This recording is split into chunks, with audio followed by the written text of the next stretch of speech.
All right, guys, so this video today is going to cover what we talked about on Monday, which was using the drum kit designer, as well as using the sequencer in UltraBeat and putting those sequences into the arrange window. All right, and as we talked about in class, we talked about quantization, which I'm going to go over briefly again today, and also that is what your daily 10 is about. So, all right, so just to start with, again, quantization is the process of rounding to the nearest beat automatically or after you record something in Logic, right? So especially if I record with the MIDI keyboard, I'm going to end up with tiny variations in my rhythm that are not accurate. So there are two ways of fixing this, or fixing your accuracy rhythmically. If I record a drum beat, for instance, you know, I can actually, I don't have a MIDI keyboard hooked up here, but I can set my keyboard to be keys. Okay?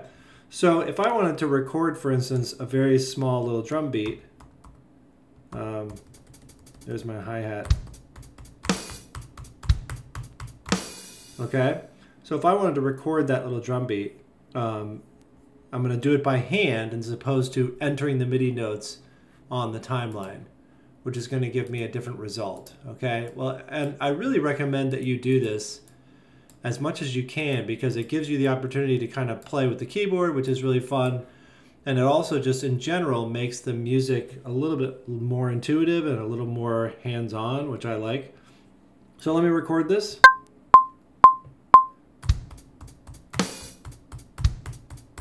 Okay, now my first mistake is I need to turn this metronome on all the time because I want to hear it all the time. So let's try this one more time again.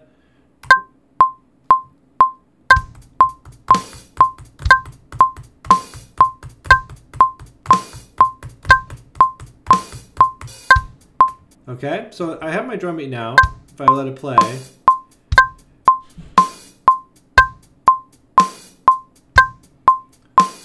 now it's clipping terribly. I think that's mostly the metronome.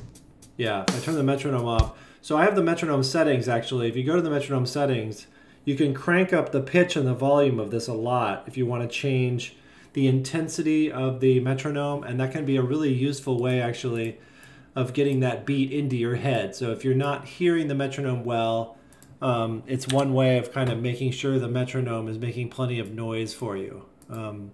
So I recommend you do that if you need to. So let's listen to my drum beat now without the metronome on. So you can hear it's a little wonky, right? My rhythm's not great. Measure 3, I really get going and get it right. But before that, I don't necessarily do a great job. So what I want to do actually is go in and fix the rhythm. So I'm going to open this up in the piano roll, and you can see here, if we zoom in a bunch, you can see how most of my notes are not on the lines, right? This is beat 1, and this is my first beat. This should be over here on beat 1, right? And I have a similar problem with the other notes. So I need to quantize this. And the way I quantize this is that I want to round this, because my smallest note value is the 8th note in this case. And you can figure out what the smallest note value is just by kind of looking at my lines here. So you can see this is beat 1 and this is beat 2, and I basically have 2 notes in there in one beat. Since I have 2 notes in one beat, I'm using 8th notes, right? Because quarter notes is the beat. So what I'm going to do is Command A to select everything, and then I'm going to go over here where it says time quantization, right? And I'm going to select 8th notes, and watch what happens to my notes here on the right. They're going to jump to the nearest 8th note, okay? Now, assuming I didn't make any major errors in rhythm, everything's going to now be dead on the grid, right? Which is good. And as I said, this is not appropriate for everything, but, you know, I do hear a lot of wonky rhythm in some people's beats, especially if you're using the MIDI keyboard, which, again, I'd recommend, but it will usually cause you, I mean, unless you're good with rhythm or you get good at drumming, finger drumming, which is very possible. A lot of people, some people get really good at it. You will want to quantize your beats, okay? So another way, so if we listen to this now, right? All my notes have been fixed to be dead on the rhythm, okay? So another possibility for this is to quantize automatically. And I'm going to do that by deleting my drum beat here. And instead of doing this over here, I'm going to go up to the channel strip here. And where it says quantize and says off, I'm going to change this to eighth notes. Okay? And what that's going to do is it's automatically going to force my notes onto the beat when I record them every time. So it's kind of a nice feature. If you're trying to get dead on rhythm, you can just automatically quantize whatever you're doing, right? It's going to automatically set it to be accurate. So let me record again. Pull up the MIDI keyboard, record, R, hit the R key, will automatically start recording.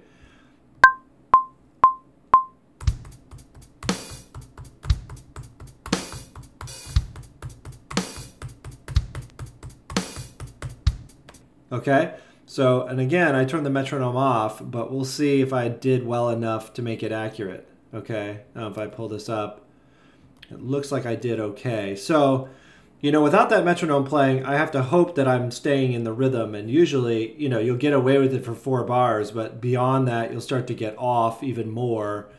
I mean, I can kind of watch the playhead, which helps, but that metronome on would have helped. But you can see my rhythm is dead on, right? And it's because the metronome automatically, or sorry, not the metronome, the quantizer automatically quantized the notes because I selected this button up here in the corner, okay? So that's done and easy.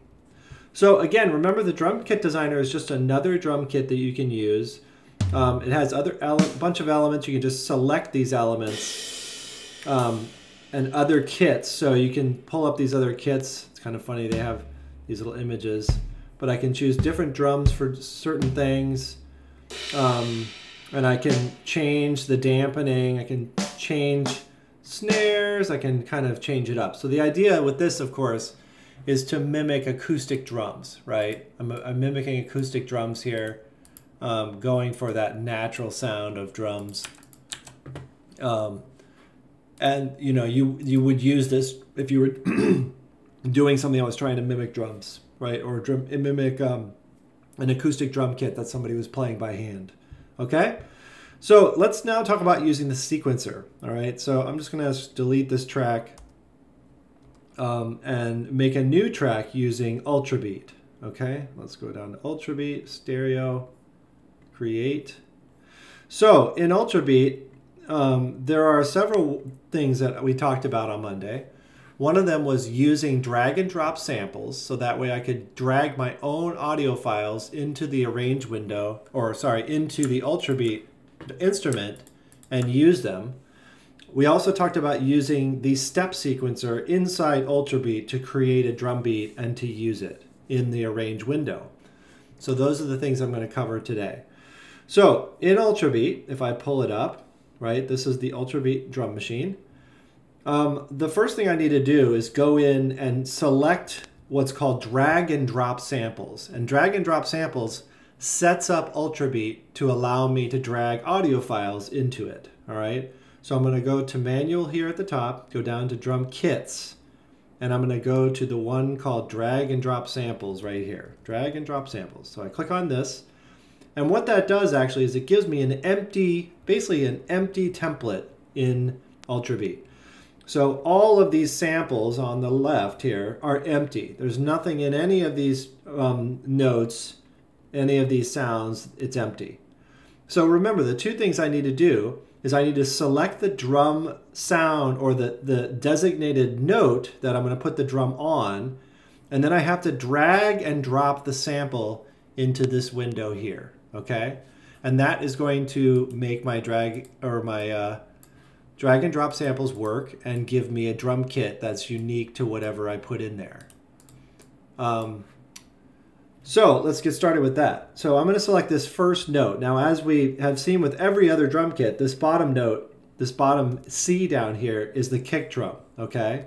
So what I'm going to do is navigate to my folder, and you can navigate to your desktop if you wanted, wherever you put this folder of drums that I gave you, or any other drums. You could download them from the internet, whatever you've got, okay? Now I'm going to go back to UltraBeat.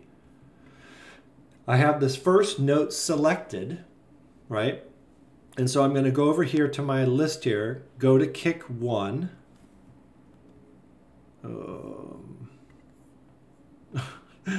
Let me make this a little bit smaller. There we go. So I'm going to go to kick 1 and drag it into this window right here, right? And then you can see it shows the image of the drum. And now on my low C, I have a kick drum, right? So that is exactly what I'm trying to do in terms of getting that kick drum in there. And now it works. So this is all I need to do. And I just need to do it for the other drums, right? So I could go in here and fill in the entire thing if I wanted, or I could just go with a few. So I'm going to go with a kick drum there. It's very common for this E here to have a snare drum. So I'm going to select E, which is sample 5. And I'm going to go over here to my snares, trap snare C. And I'm going to drag this into the window right here again. Okay, drop it. So that now will incorporate that sound into my track. Okay, so the next thing I'm going to do is grab a hi-hat. So I'm just going to grab a single hi-hat from my same list. And as I mentioned in class the other day, the most hi-hats are always in the same place, right? They always are on F sharp, G sharp, and A sharp of the scale, which is F sharp here, G sharp, and A sharp. So I'm going to select sample 7, which is this F sharp here. I'm going to go over to my hi-hats and drag one onto it, okay? So now I'm ready to use these drums. So I have a kick drum here, a snare here. Ooh, that's very loud. I can even turn the volume down a little bit here. See, this is the volume controller. Soften that a little bit. And here's my hi-hat, okay? So I now have my 3 drums that I can program just like I would normally. I also think that, I thought I could name these in here. Oh, I can name them. So I could call this hi-hats, right? I could call this snare. I'm just double clicking. And I could call this kick. So if I wanted to build my own drum kit here, I can do this fairly easily, okay? So one thing that I did not mention in class, and this is incredibly important if you're going to use drag and drop samples, okay?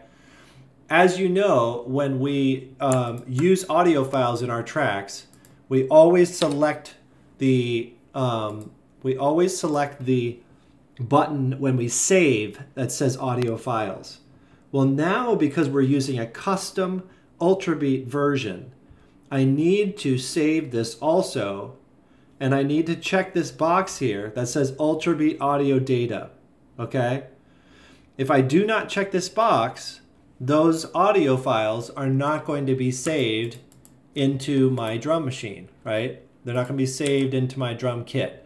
So I really need to make sure that I save those. Otherwise, I'll have that similar problem we've seen where audio files are missing from your project, okay? So if you use a custom drum kit in UltraBeat, you need to check this box when you save your project, okay? So anyway, so that's it. I can move on now if I want to. I wonder too if I have a recorded region here. Well, let me just make one. I bet my drums are listed and labeled, right? Yeah, see how it says kick here, hi-hats, and snare. It's labeled just like you'd expect with the from what I have in the kit, okay? All right, so let's talk about the sequencer now. Okay, so the sequencer was the final thing. I'm going to open UltraBeat again and just pick a drum kit. All right, so I'm just going to choose one. Doesn't even matter whatever. Electro dub kit. All right, so as you know, this loads up a bunch of sounds into my drum kit. And what I need to do is I want to use the sequencer inside the drum machine. Okay. And the sequencer is going to allow me to kind of do some basic step editing and step sequencing. Okay, so I do this by, first of all, I have to do 2 things. I have to go down here and turn the sequencer on. Okay, remember what this does too is it overrides everything. In fact, already right now, if I hit the space bar, I'm going to hear a drum kit. What? Listen to this. Okay? So what's happening is this pattern down here has been selected. And it's just the pattern, these are all patterns in here. All of them that say SQ. I don't even know what SQ means, but the ones that are empty are these ones down 16 to 24. So if I choose number 16, my sequencer is empty, okay? So what I want to do now is actually go in here and make this my own drum beat, right? I'm going to create my own drum beat because, as you know, that's what you need to do for your assignment, is create your own drum beat. So I'm going to click on this button over here that says full view, okay? Bottom left, right corner, sorry. And that is going to pull up my grid.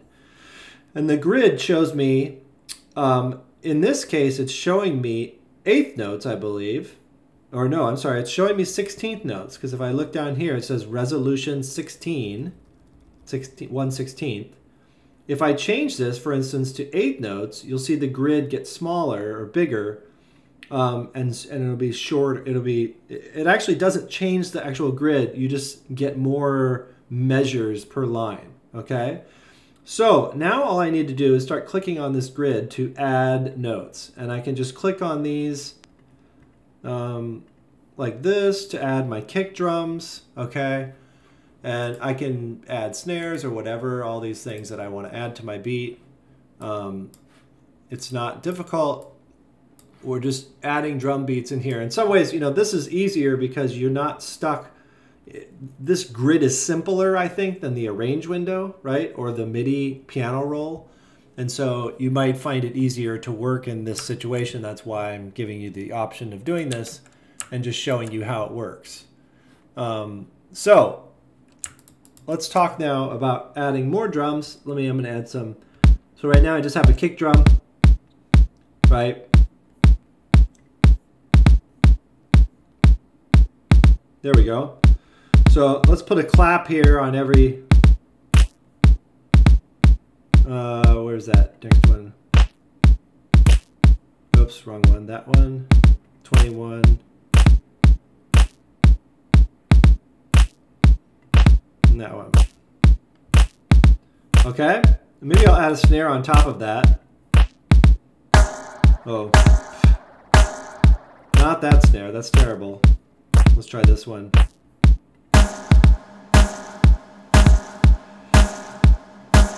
That's rough too. Let me go make this, try the rim shot, something a little, there we go.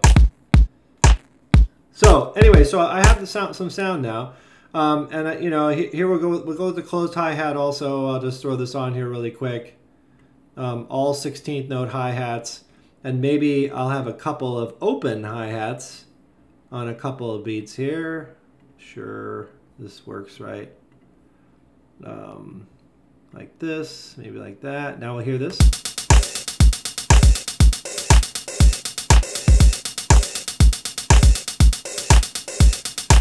Wow, this is a very unfortunate drum kit. I might actually, let's try something else.